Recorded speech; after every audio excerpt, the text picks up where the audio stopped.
Hey friends, welcome back to the Journal Feed. My name is Nick Zelt, and this is the only place to get spoon-fed the latest and greatest of emergency medicine. This is the audio version of the past week summaries, which this week were brought to you by our authors Jason Lesnick, Jonathan Brewer, Shannon Marcus, and Clay Smith. Okay, let's get straight into the first article, which was titled Emergency Medicine Updates Cardiopulmonary Resuscitation out of the American Journal of Emergency Medicine. So now we've recently covered a whole bunch of articles on out-of-hospital cardiac arrest, OCA, and if you missed them, then consider becoming a member. Now, the foundation for treating a cardiac arrest is, of course, CPR. So we all ought to be up to date on what the best practices are. And I always like to say that two things save dead people, CPR and electricity, which is close enough to true, so we really need to know the best way to do the best CPR that we can. Now, a lot of these recommendations are for OCAs, so it's not necessarily in the hospital, although most of this, it transfers. Now, in cardiac arrest, you want to delay giving chest compressions as little as possible. So if you can't find a pulse within 10 seconds, then just give up and do the compressions. If the patient doesn't need them, they'll probably let you know.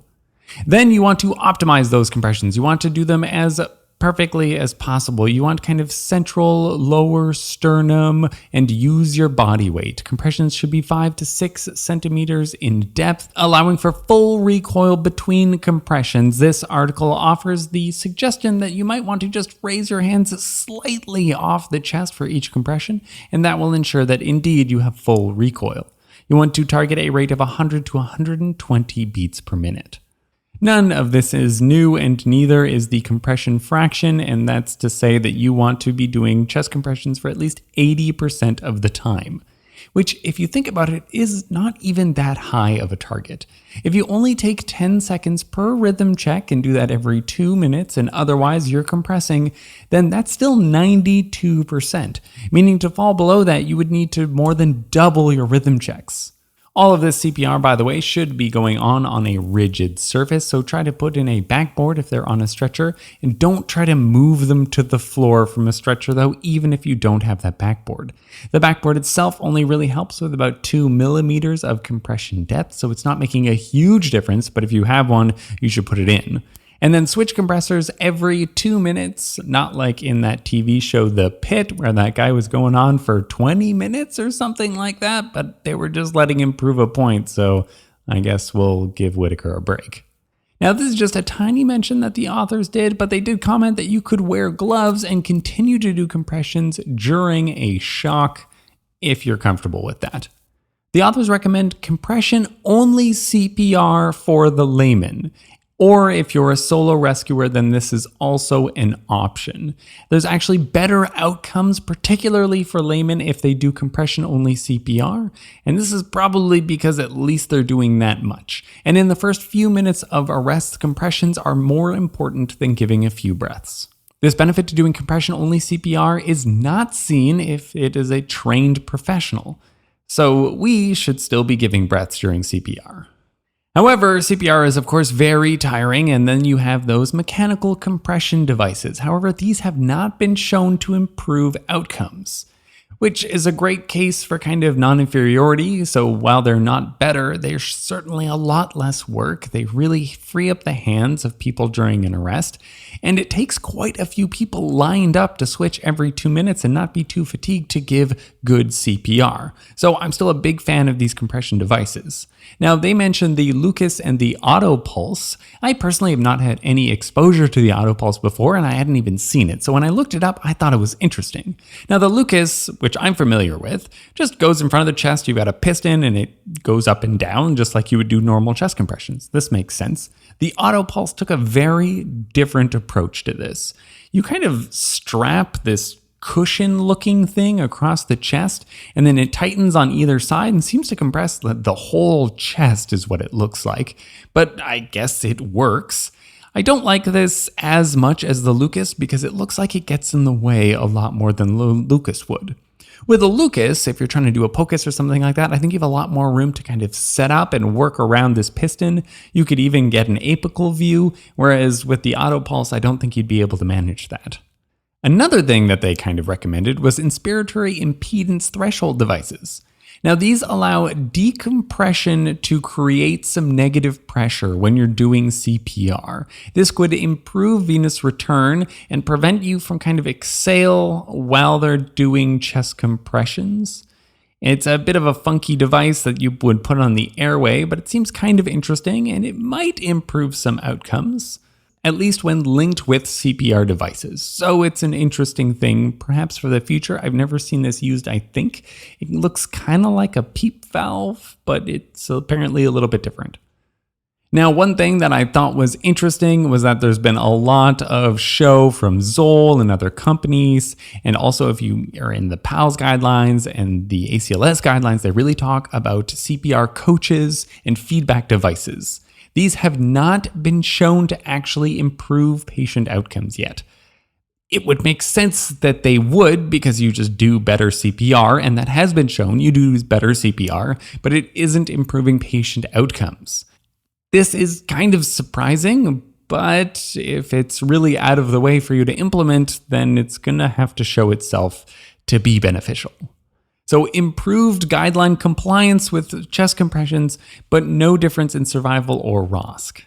Another good way to tell that you're not doing very good CPR is an end tidal CO2 less than 10 millimeters of mercury. If you see that, then try to make some adjustments. Values higher than that are associated with ROSC. However, if you're less than 10 millimeters of mercury end tidal CO2 after 20 minutes, then they have a 0.5% likelihood of achieving ROSC. Okay, and that's pretty much it. Not that any of this or very much of this is really new, but it is good to keep in mind when you're thinking about doing CPR on patients.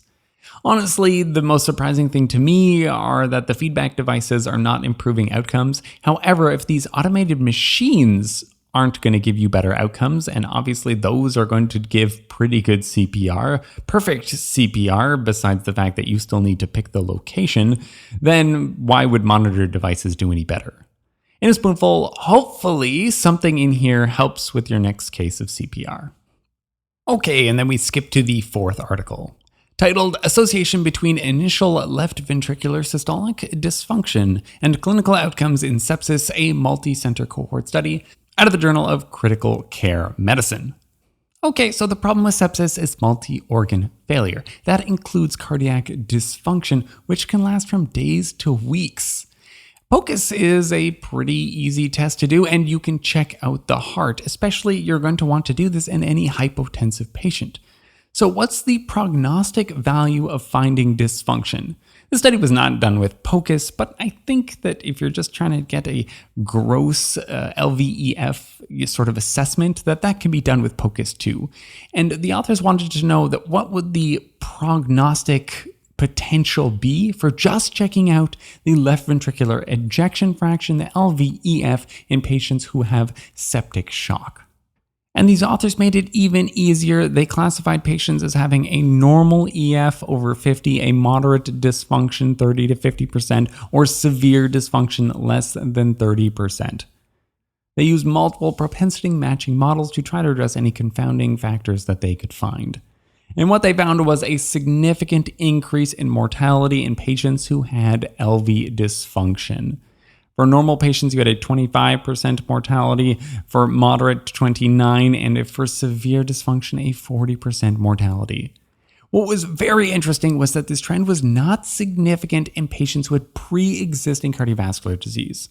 The authors propose that this is due to endogenous ischemic preconditioning, meaning that these patients are under a lot of stress, and for a normal person who has nothing wrong with their heart, that stress is really going to manifest because that heart is not used to being stressed like that. Whereas if you have pre-existing cardiovascular disease, that heart, well, it's kind of ischemic often or all the time, and it's already made as many adjustments as it can. There is some evidence to support this. It sounds a little bit funky, but it could be possible. It would suck to have a risk factor being that you have a normal heart, although you're probably less likely to die in general, so I guess it's not all bad. It's either that or just these patients are high risk, and so it kind of all washes out and you don't get those significant changes. You can kind of see this being an effect, but in the opposite direction, in that sepsis that was originally missed when the patient first presented, those patients had lower mortalities. The author seems surprised by this, but I feel like non-fulminant sepsis is unsurprisingly less deadly. Otherwise, really, the management between the groups seemed to be pretty much the same as far as they could tell. They were all getting fluids, they were all getting lots of fluids, which means that you should probably still be fluid resuscitating these patients. And in general, we don't know how to treat them differently, even though they do have higher mortality rates. So we probably should be treating them differently, but we'll have to figure out exactly what we need to do. All right, in a spoonful, with even just a simplified cardiac assessment via echo of the EF in sepsis, shows that when you spot some cardiac dysfunction, this is a predictor of mortality in hospital. Quite a significant predictor as well. Okay, that's all the articles that we're going to cover from this week. Let's do a quick wrap up of everything we talked about. From the first article, we reviewed CPR. From the fourth article, POCUS to chest, assess the heart of septic patients. If that patient has a reduced EF and no prior cardiovascular disease, that is a poor prognostic factor. Now, if you are hearing this right now, then you are not a part of the members feed, and so you missed 3 articles from this past week. What were those articles about that you missed? One was reviewing all the stuff that you need to know for post-ROSC management. Another was talking about serratus anterior plane blocks in the emergency department. And then finally, a review of all the SAH rules that are out there to help you with your diagnostic certainty. Links to all the original articles can be found at journalfeed.org. Just follow the links in your show notes. Our goal here is for you to read less, learn more, and save lives, one spoonful at a time. Thank you.